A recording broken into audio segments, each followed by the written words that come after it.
हाँ नमस्कार, good evening, शुभ संध्या। एक बार फिर से आप सभी का हार्दिक स्वागत है, हार्दिक अभिनंदन है।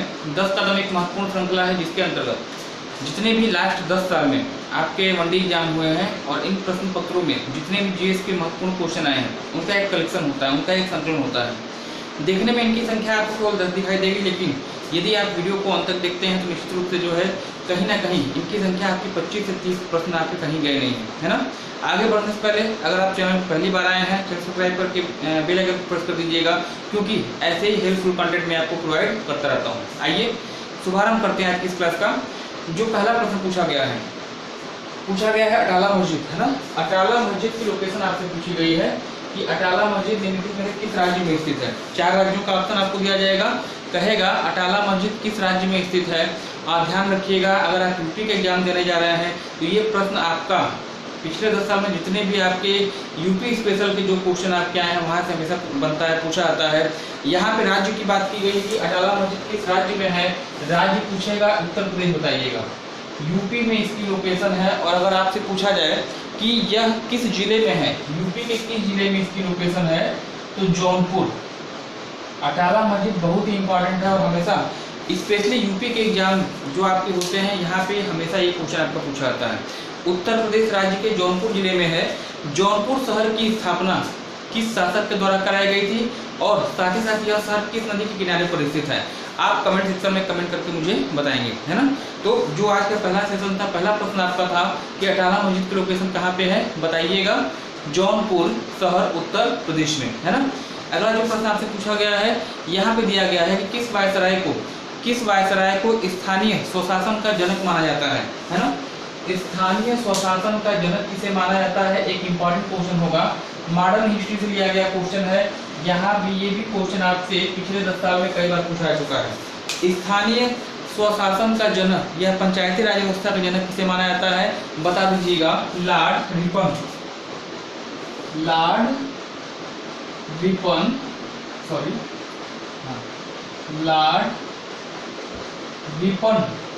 1880 से लेकर 1884 तक इनका जो है ड्यूरेशन है, इनका कार्यकाल था भारत में वायसराय के रूप में। और इस कार्यकाल के दौरान इन्होंने अनेक ऐसे कार्य किए थे जो भारतीयों के लिए बहुत ज़्यादा लाभकारी थे। यही कारण है कि इनके मतलब भारतीयों के प्रति इनके उदारवादी दृष्टिकोण को देखते हुए इनको जो है एक उपनाम भी दिया जाता है। इनको सज्जन रिपन के नाम से भी जाना जाता है। क्या इन्होंने महत्वपूर्ण कार्य किया था? पहला कार्य उन्होंने किया था 1878 में जो आपका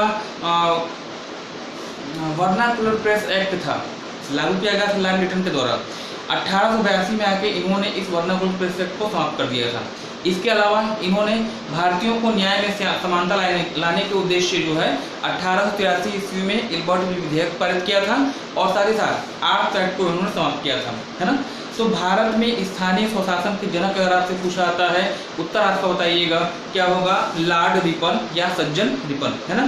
चलिए अगला प्रश्न जो आपसे पूछा गया है, किस गवर्नर जनरल को सिविल सेवा का जनक, प्रशासनिक सेवा का जनक कहा जाता है। एक यह भी आपके लिए इम्पोर्टेंट क्वेश्चन होगा। अगर स्थानीय स्वशासन का जनक अगर आपसे पूछा जाए, अभी मैंने बताया आपको लॉर्ड रिपन कहेंगे। और अगर आपसे पूछा जाए कि प्रशासनिक सेवाओं का जनक कौन है या सिविल सेवा का जनक कौन है, ये ध्यान रखिएगा। तो उत्तर आपका जो होगा यहाँ पे लॉर्ड कॉर्नवालिस, लॉर्ड कॉर्नवालिस। इन्हें जो है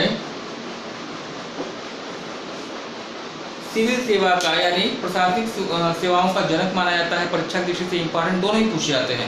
लॉर्ड रिपन को भी आपसे पूछा जाता है, लॉर्ड कॉर्नवालिस को भी पूछा जाता है। लॉर्ड रिपन आपके जो थे वह प्रशासनिक सेवा स्थानीय स्वशासन के जनक थे और लॉर्ड कॉर्नवालिस जो है वह आपके प्रशासनिक सेवाओं के जनक हैं, है ना। यहीं पे एक प्रश्न आपसे पूछा जाता है कि लॉर्ड कॉर्नवालिस जो आपके अंग्रेज वायसराय हैं, इनका मुख्यालय इनका जो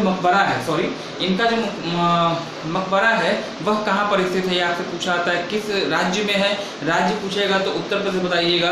और उत्तर प्रदेश के किस जिले में स्थित है, तो उत्तर प्रदेश के गाजीपुर जनपद में जो है लॉर्ड कॉर्नवालिस का मकबरा स्थित है ना। प्रश्न दो तरह से आपसे पूछा जाता है। एक तो आपसे पूछेगा कि भारत में प्रशासनिक सेवाओं से जनक कौन है, सिविल सेवाओं के जनक कौन है, उत्तर लॉर्ड कॉर्नवालिस होगा। अगर आपसे पूछा जाए कि सिविल सेवा में प्रतियोगी परीक्षाओं का आरंभ किस किसके शासनकाल में किया गया था, किस वायसराय के शासनकाल में या किस गवर्नर जनरल शासनकाल में किया गया था? उत्तर आपको बताना होगा लॉर्ड डलहौजी। तो कंफ्यूजन आपको क्रिएट नहीं करना है ना, कंफ्यूज आपको नहीं होना है। प्रशासनिक सेवाओं का जनक पूछा जाए लॉर्ड कॉर्नवालिस, और किसके शासनकाल में प्रतियोगी परीक्षाओं का शुभारंभ हुआ था सिविल सेवा के क्षेत्र में? उत्तर बताइएगा लॉर्ड डलहौजी, है ना। चलिए इसके बाद अगला जो प्रश्न आपसे पूछा गया है, कर्क रेखा और भारत की मानक समय रेखा, जिसे आप 82.5 डिग्री पूर्वी देशांतर के रूप में जानते हैं।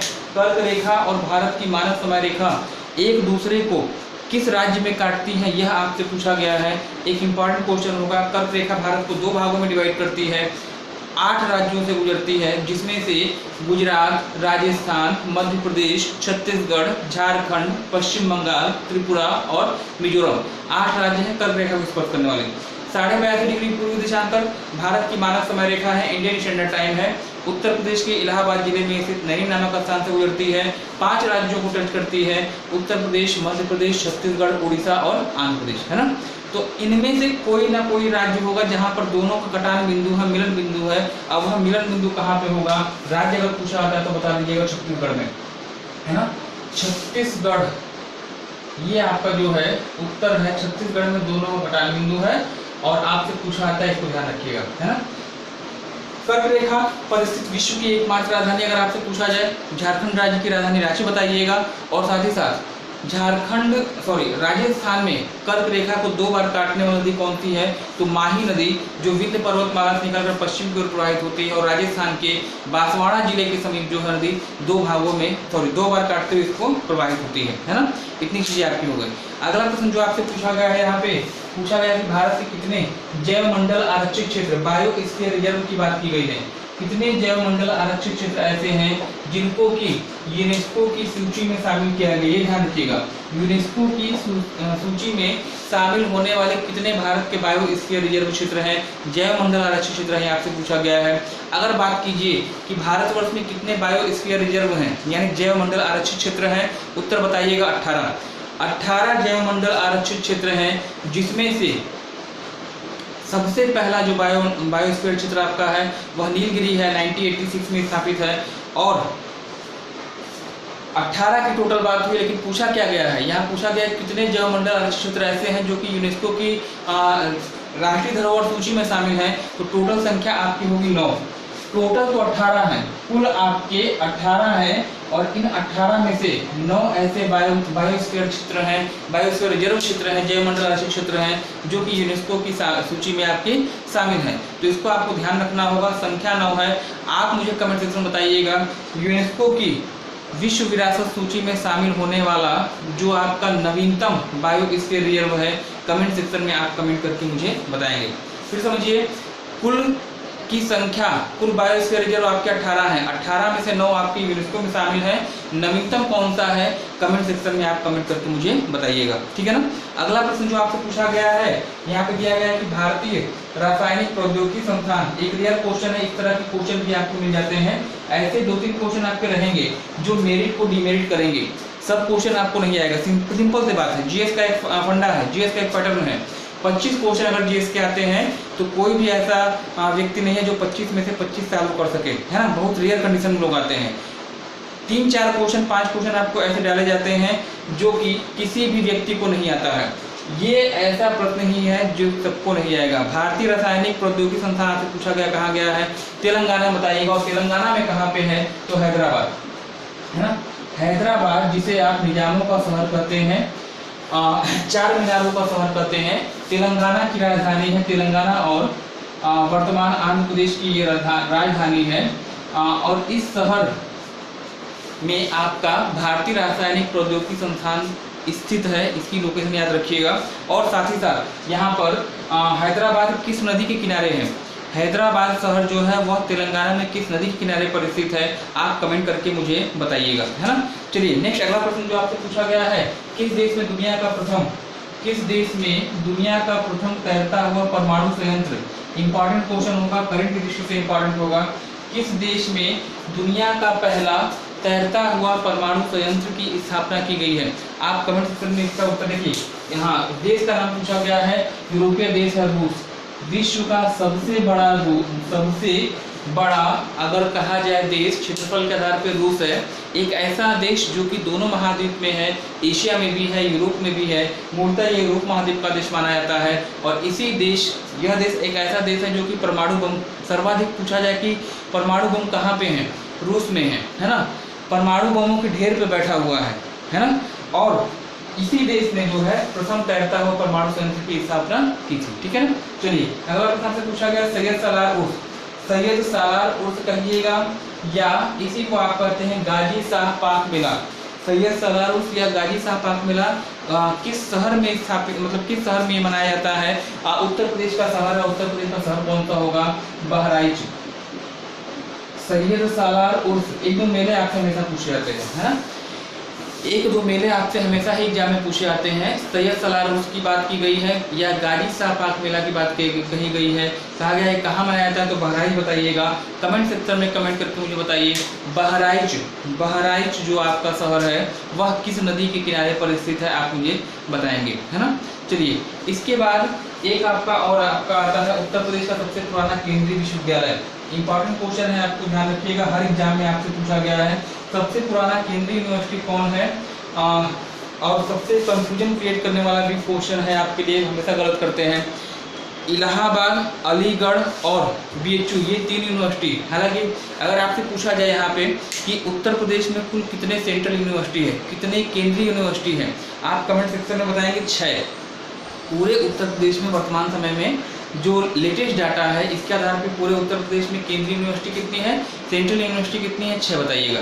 6 में से 3 इंपॉर्टेंट होगी जहाँ से प्रश्न आपसे पूछे जाते हैं और आप गलत करते हैं, है ना। सबसे पहले इलाहाबाद यूनिवर्सिटी। इलाहाबाद यूनिवर्सिटी की स्थापना 1887 ईस्वी में हुई थी, लेकिन यह केंद्रीय यूनिवर्सिटी का दर्जा इसको दिया गया है। कब दिया गया है? 2005 में, है ना।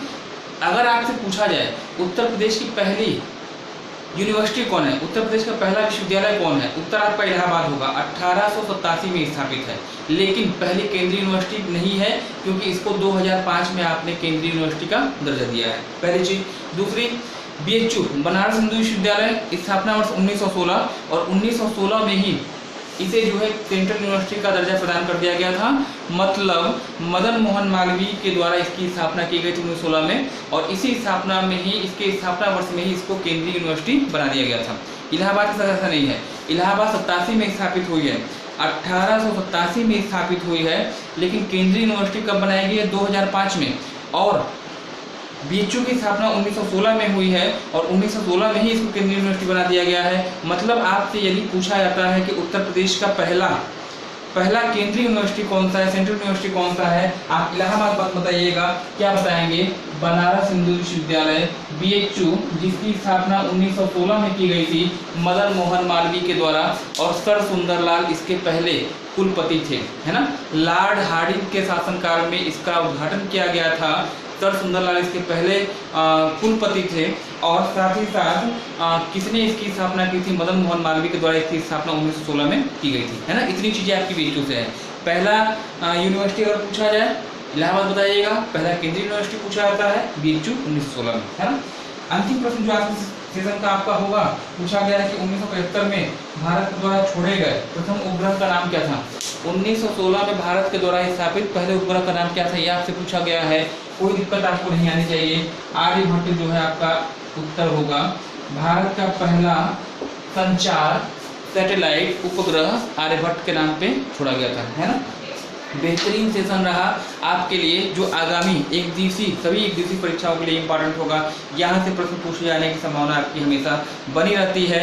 आज नहीं तो कल इस वीडियो को आपको देखना पड़ेगा, क्योंकि ये लेखपाल ही नहीं बल्कि लगभग सभी जो समकक्ष परीक्षाएं होती हैं, चाहे यूपी पुलिस कांस्टेबल हो, UPSI हो आपका, चाहे UP टेट हो, चाहे सुपर टेट हो, है ना, लगभग सभी वनडे एग्जाम में ये आपकी चीज़ें काम करेंगी। आज के लिए फिलहाल इतना ही, मिलते हैं अगली क्लास में। धन्यवाद, have a nice day, good night, शुभ रात्रि।